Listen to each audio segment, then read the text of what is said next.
오늘은 고난주간이 시작되는 종려주일입니다. 종려주일 지나서 월요일부터 토요일까지가 이제 고난주간이죠. 우리 주님께서 죽음을 앞두시고 예루살렘에 입성하실 때 군중들이 종려나무 가지를 흔들면서 호산나 다윗의 자손이여 외쳤던 바로 그날이 오늘 이 종려주일입니다. 우리 예수님께서 예루살렘에 입성하시고 한 주 동안 예루살렘에 거하시다가 금요일에 십자가에 못 박혀서 돌아가시죠. 자, 이 한 주간을 우리는 고난주간, Holy Passion Week, 고난주간이라고 부르는데요. 그 중에서도 목요일부터 토요일까지, 목, 금, 토, 이 3일을 성삼일이라고 부릅니다. 성삼일, Holy Triduum, 성삼일. 일반적으로 성목요일은 세족목요일 혹은 주님 만찬 성목요일이라고 부릅니다. 이 목요일에 우리 교회사적으로 보면 세족식을 했습니다. 성찬식을 했고요. 금요일은 주님 순환 성금요일이죠. 우리 주님 돌아가신 날. 일반적으로 우리 교회사를 보시면은 이 성금요일에 가상칠언 말씀을 묵상했습니다. 저희 교회에서도 이번 주 금요일에 테네브레 성금요 예배를 드립니다. 가상칠언 말씀을 읽으면서. 자, 토요일은 우리 주님께서 무덤에 계신 날이죠. 예배를 따로 안 드렸는데 교회사를 찾아보니까 토요일 저녁에 촛불 예배를 드렸다, 이런 기록들이 좀 있더라고요. 자, 지난 2000년 동안 우리 교회는 이 고난주간을 맞이할 때마다 주님의 고난을 묵상하고 또 주님의 고난에 동참하려고 애를 썼습니다.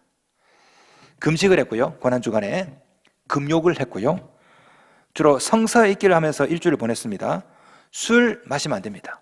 고기도 먹으면 안 됩니다. 이번 주는 갈비 드시지 마시고 다음 주에 드십시오. 2000년 동안 그래 왔습니다. 일체 오락을 금했습니다. 심지어 꽃 구경도 금했다고 합니다. 벌써 마음에 찔리는 분 있죠? 어제 갔다 온 분 있죠? 네.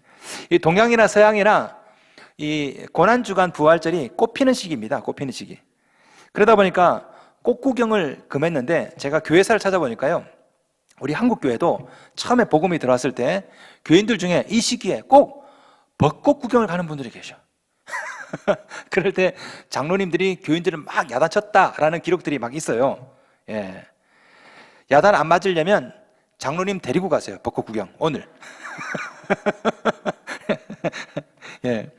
화가들은 심지어 이 기간이 되면은 봄이 되어도 봄을 그리지 못했답니다. 봄 그리는 거 금지. 고난주간인데 어떻게 봄을 그리냐. 꽃 그림 금지. 그래서 주로 화가들이 이 기간에는 주로 성화를 막 그리면서 보냈다고 합니다. 자, 그게 이제 2000년간의 기독교 전통이었는데 마틴 루터라든지 칼빈에 의해서, 저빙글리나 이런 사람들에 의해서, 종교개혁가들에 의해서 이런 전통들이 다 이제 폐지가 되고 지금은 뭐 그렇진 않죠. 신교나 구교나 뭐 옛날처럼 그렇게 엄격하게 그렇게 하진 않습니다. 그럼에도 불구하고 이 고난주간에 어떻게 하면 주님의 고난에 동참할까? 그 정신은 그대로 남아있는 것입니다. 자, 우리가 읽은 이 베드로전서에도 분명히 이렇게 말씀합니다. 13절 말씀. 오히려 너희가 그리스도의 고난에 참여하는 것으로 즐거워하라. 이게 보시면 그리스도의 고난에 참여하는 것 돼 있죠? 성도란 그리스도의 고난에 참여하는 자입니다. 고난 없이 그리스도의 영광을 얻을 수 없죠. 고난에 참여해야 영광도 참여할 수 있는 겁니다. 우리가 그리스도와 함께 고난을 받으면 이 다음에 그리스도와 함께 영광도 같이 받는 것입니다. 로마서에 분명히 나와요. 8장 17절. 자녀이면 또한 상속자 곧 하나님의 상속자요 그리스도와 함께한 상속자니 우리가 그와 함께 영광을 받기 위하여 고난도 함께 받아야 할 것이니라. 하나님의 자녀죠. 우리는 하나님의 상속자입니다. 하나님께로부터 영광을 상속받을 운명이 바로 우리 운명이죠. 그렇다면 고난도 함께 받아야 되는 것입니다. 고난도 받아야 영광도 같이 상속받거든요. 십자가 없는 부활 없습니다.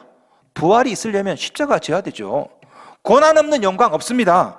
영광을 맛보려면 고난을 경험을 해야 되죠. 그렇기 때문에 성경은 고난이 복이라고 말하고 있어요. 왜? 고난을 당하면 나중에 영광도 함께 받거든요. 4장 13절 베드로전서. 오히려 너희가 그리스도의 고난에 참여하는 것으로 즐거워하라. 이는 그의 영광을 나타내실 때 너희로 즐거워하고 기뻐하게 하려 함이라. 아멘. 고난 받으면 영광도 함께 받는 것입니다. 그러므로 성도 여러분, 즐거운 마음으로 고난에 동참하시기 바랍니다. 이 다음 주님 오실 때 즐거움, 기쁨, 영광 함께 누리게 될 줄로 믿습니다. 자, 그러나 고난이라고 해서 다 같은 고난은 아니죠. 당할 필요가 없는 고난, 당해서는 안 되는 고난도 있죠. 자, 오늘 본문에 나옵니다. 당해서는 안 되는 고난, 그게 뭡니까? 내가 잘못해서 겪는 고난이에요. 그런 걸 당할 필요가 없어요. 여러분, 고생이 나쁜 건 아니죠. 젊어서 고생은 사소도 합니다. 젊어서 고생하면 나중에 경험도 되고 좋아요. 그러나 고생 중에 쓸데없는 고생이 있어. 전문적인 용어로 개고생이라고 하죠. 개고생.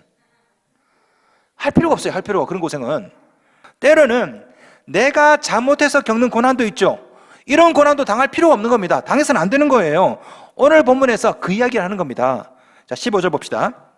너희 중에 누구든지 살인이나 도둑질이나 악행이나 남의 일을 간섭하는 자로 고난을 받지 말려니와, 살인, 도둑질, 악행, 이런 고난, 이것 때문에 받는 고난은 겪을 필요가 없다는 거예요. 여기 본문에 보시면 남의 일을 간섭하는 자로라고 되어 있죠. 무슨 뜻이냐? 내 욕심 때문에 다른 사람에게 정신적인, 재정적인 피해를 입히는 것, 이걸 말하는 거예요. 다시 말해서 고생해도 좋은데 도둑질, 살인, 악행 혹은 남에게 물질적인 피해를 줘가지고 그래서 생기는 고난은 받지 마라. 받을 필요가 없다는 거예요. 실제로 성도들 중에는 자기 잘못으로 인한 고난을 십자가라 착각하는 분들이 가끔 있습니다. 예를 들어서 사기치고 감옥에 갔어. 사기치고. 그런데 주여 왜 내게 시련을 주십니까? 자기가 사기쳤잖아.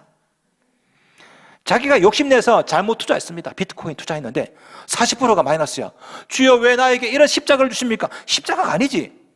자기가 욕심 때문에 잘못 투자한 거 아닙니까? 자신이 술 마시고 담배 펴가지고 폐가 망가졌어. 폐암.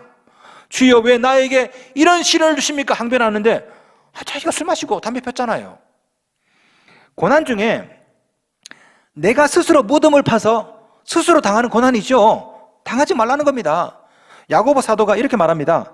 야고보 1장 13절, 사람이 시험을 받을 때 내가 하나님께 시험을 받는다 하지 말지니, 하나님께 시험 받았다 하지 말래요. 그 다음에 그 고난의 원인을 이렇게 말합니다. 14절, 오직 각 사람이 시험을 받는 것은 자기 욕심에 끌려 미혹됨이니, 자기 욕심에 이끌려서 스스로 시험받고 고난당하면서 하나님 이럴 수 있습니까? 이러지 말라는 거예요. 특별히 오늘 본문에서는 그런 고난은 아예 당하지 말아라 이렇게 말씀합니다. 성도 여러분, 우리가 받아야 될 고난은 따로 있습니다. 그게 뭡니까? 그리스도로 인해서 받는 고난입니다. 내 욕심으로 인한 고난이 아니라 예수로 인한 고난. 오늘 본문에서는 이렇게 표현합니다. 16절, 만일 그리스도인으로 고난을 받으면, 그리스도인으로 고난을 받는다, 이게 뭔 뜻일까요? 이게 뭘까요? 예수 믿는다는 이유 때문에 받는 모든 불편, 고생, 손해를 말하는 거죠. 자, 예를 들어서요, 예수 믿기 때문에 주일에 장사를 못해. 오늘 가게 문 열면 하루에 50만 원 버는데, 근데 주일 예배 때문에 문을 닫았어. 50만 원 손해야. 이게 바로 그리스도인이라는 고난이라고. 예수 때문에 겪는 손해, 고난. 신앙생활 하느라 뜻하지 않게 마음고생합니다. 교회만 안 나왔어도 이 고생 안 하는데 내가 괜히 교회에 발을 들여가지고 이 고생하는구나. 그것도 예수로 인한 고난인 거죠. 자, 오늘 이 시간 얼마나 벚꽃이 만발합니까? 아침에 출근할 때 보니까 꽃이 진짜 잘 폈더라고. 근데 우리 지금 여기서 뭐 하는 거죠? 지금 우리가 이렇게 날이 좋은데 아침에 9시 동학사 가야지. 꽃 구경해야 되는 거 아니에요. 그런데 우리는 지금 이 시간에 도대체 뭐 하는 거예요? 진짜 나도 목사만 아니면 갔다 진짜. 근데 이렇게 화창한 날에, 꽃이 이렇게 만발한 날에 우리는 모든 거 다 포기하고, 물론 어제 간 사람 있죠. 회개할지어다. 오늘 갈 사람 또 있죠. 예배 끝나고. 예. 장로님과 함께 가세요. 저랑 같이. 예. 자, 우리는 예수 믿는 이유 때문에 주일날 캠핑도 못 가, 꽃 구경도 못 가.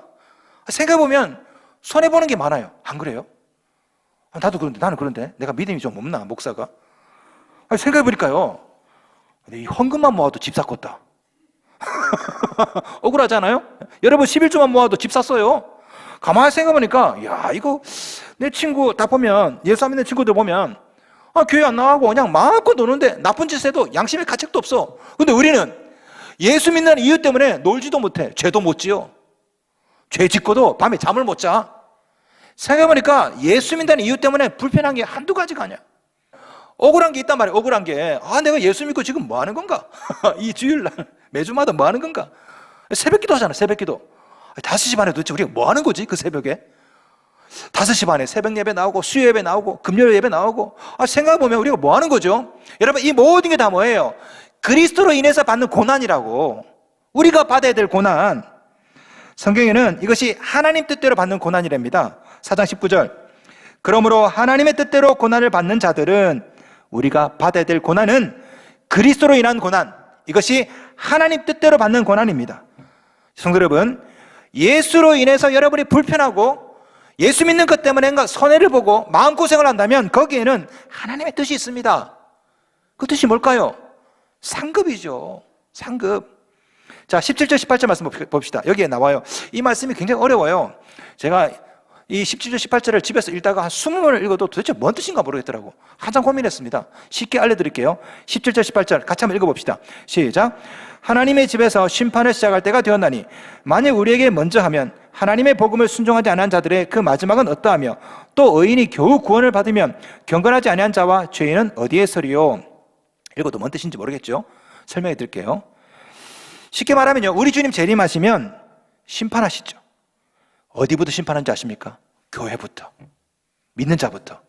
예? 어떻게? 행위대로 심판한다고. 그런데 우리 믿는 자들은요, 행위대로 심판하는데 멸망에 이르는 심판은 아니야. 무슨 심판? 상급을 위해서. 여러분의 행위에 따라서 너는 2달란트, 너는 5달란트, 하나님께서 여러분의 행위대로 상급으로 계산을 해서 상급을 주신단 말이에요. 자, 우리 믿는 자들도 이렇게 행위에 따라서 상급을 받고 심판을 받는데 믿지 않는 자들은 어떻게 될까요? 당연히 멸망에 처해지겠죠. 우리 주님 재림하시면 행위에 따라 믿는 자들은 상급으로, 믿지 않는 자들은 심판에, 멸망의 길로. 예수 그리스도를 위해서 고난을 받게 된다면 어떻게 될까요? 더 큰 상급이 주어지겠죠. 그래서 요한계시록 마지막에는 이렇게 써놓은 겁니다. 요한계시록 22장 12절, 보라 내가 속히 오리니 내가 줄 상이 내게 있어 각 사람에게 그 행한 대로 갚아주리라. 여러분 잘 보세요. 구원은 믿음으로 받습니다. 상급은 행위로 받아요. 행위로. 하나님의 뜻대로 받는 고난이 있다면 그 상급이 얼마나 크겠습니까? 할렐루야. 성도 여러분, 성도는 그리스도의 고난에 참여하는 자입니다. 또한 성도는 하나님의 뜻대로 고난을 받는 자예요. 그 고난에 참여하시기 바랍니다. 왜? 하나님의 상급이, 여러분 행위대로 상급이 기다리고 있거든요. 자, 그러나 문제가 있어요. 문제가. 이걸 모르지는 않아요. 모르지는 않는데 지금 당장 고난이 견디기 힘들다라는 거죠. 우리 목사님, 선교사님들, 네? 고생 많이 합니다. 우리 선교사님 얼마나 고생 많이 합니까? 부르키나파소에서, 미얀마에서 얼마나 고생 많이 합니까? 참 고생 많이 해요. 물론 이 다음 우리 주님 재림하시면 눈물 닦아주시고 다 갚아줄 겁니다. 그러나 지금 당장은 견디기 어렵거든. 자, 성도 여러분도 마찬가지죠. 하나님께서 이 다음 여러분의 눈물을 닦아주시고 고생한 수고대로 다 갚아주실 것입니다. 그거 알아요. 나도 알고 여러분도 알고 성경이 나오니까. 문제는 오늘 당장 견디기 어려운 거야. 오늘 당장 자식이 속썩이고 남편이 속썩이고 오늘 당장은 너무나 괴롭고 힘들죠. 성도 여러분, 도대체 우리는 이 다음 상급 받기 전에, 우리 주님이 눈물 닦아주기 전까지 도대체 오늘의 이 고난을 어떻게 이겨야 될까요? 오늘 본문에는 3가지를 말씀하고 있습니다. 첫째는 고난을 부끄러워하지 말라는 거예요. 이게 중요한 스타트입니다. 이 고난을 이기는 비결, 첫째, 고난을 부끄러워하지 말아라. 4장 16절, 만일 그리스도인으로 고난을 받으면 첫째, 부끄러워하지 말고 되죠. 부끄러워하지 말고. 여기 그리스도인이라는 말이 나오죠. 신약 성경에 크리스찬, 그리스도인 3번밖에 안 나와요. 그 중에 한 번이 여기 나옵니다. 그리스도인. 자, 이 그리스도인은 사실은 AD 64년 로마의 대화재가 났을 때 그때부터 이 그리스도인이라는 말이 본격적으로 쓰이기 시작했습니다. 그전에도 나오긴 나와요. 에베소 교회 보면. 하지만 그리스도인이라는 말이 본격적으로 쓰인 게 안디옥 교회였습니다. 안디옥 교회. 거기 처음 나오고 로마의 대화재가 났을 때 본격적으로 쓰였습니다. 이때 네로 황제가 어디 있었냐면 해변가에서 바캉스 여름 휴가를 보내고 있었어요. 그런데 로마에 대화재가 난 거야. 그래서 네로 황제가 부랴부랴 로마로 이제 돌아옵니다. 돌아와 보니까 로마가 다 불타버린 거야, 다. 그러니까 백성들이, 시민들이 황제를 향해서, 로마 황제를 향해서, 이 네로를 향해서 도대체 로마가 불탈 때 어디 있었냐? 그러니까 이 네로가요, 정치적으로 아주 궁지에 몰린 겁니다. 그래서 어떻게 했냐? 이 로마의 화제는 저 기독교인들이 저지른 거라고. 저 사람 노래 부르는 거 봤냐고. 불같은 성령, 불같은 성령. 실제입니다, 실제로. 우리가 불같은 성령을 모시죠, 그죠? 저 사람들이 불 지른 거라고. 그래가지고 기독교인들이 그때부터 박해를 많이 받았습니다. 크리스찬들이 지나가면 돌멩이를 던졌대요.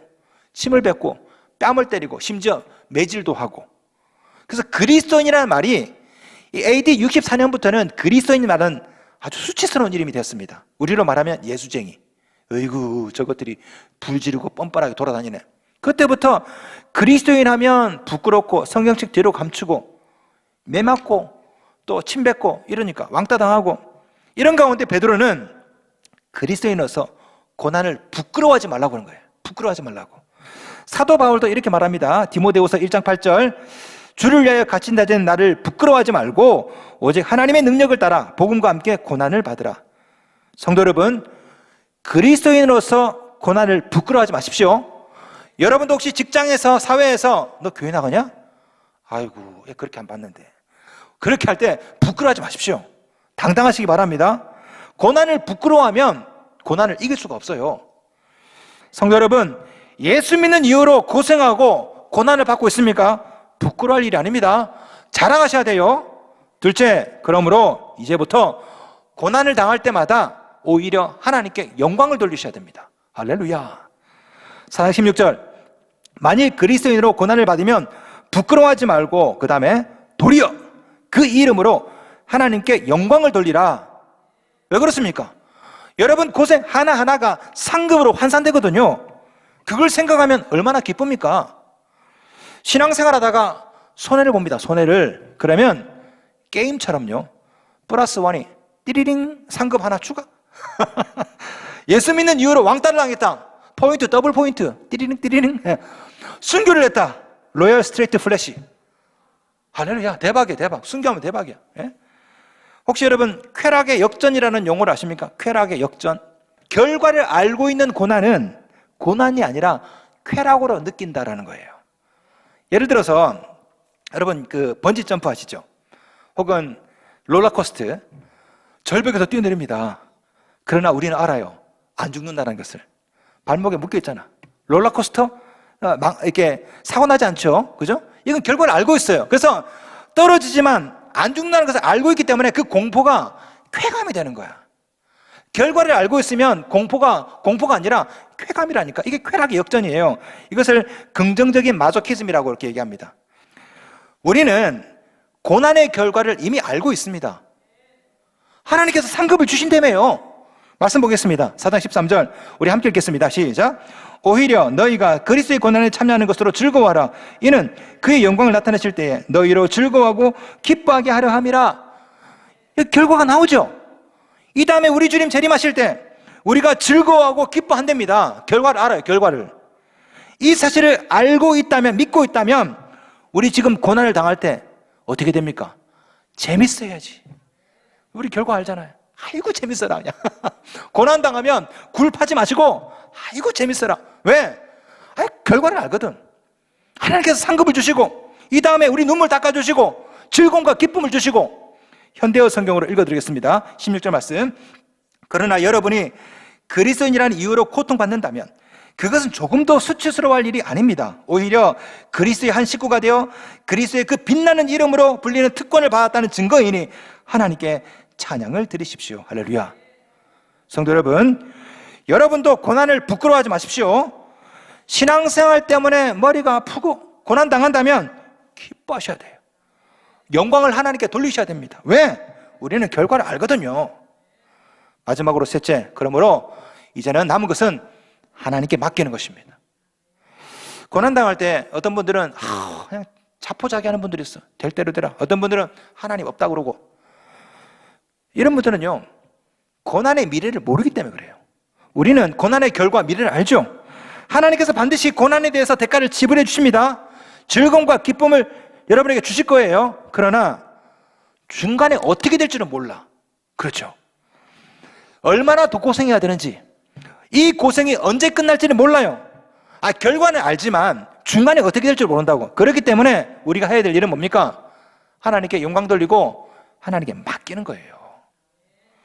4장 19절, 그러므로 하나님의 뜻대로 고난을 받는 자들은 또한 선을 행하는 가운데에 그 영혼을 미쁘신 창조주께 의탁할지어다.